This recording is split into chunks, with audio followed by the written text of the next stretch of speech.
السلام علیکم ورحمۃ اللہ وبرکاتہ۔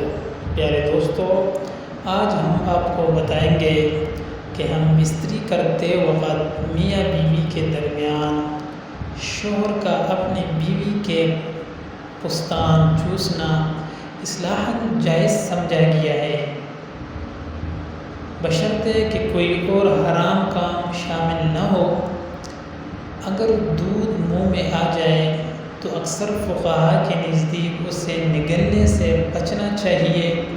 اگر بلا ارادہ تھوڑی مقدار چلی جائے تو اس سے نکاح پر کوئی اثر نہیں پڑتا۔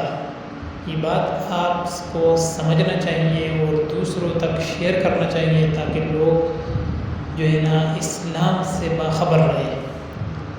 تو بہت سارے لوگ ایسے سوال کرتے ہیں، تو اس کے لیے یہی جواب ہے۔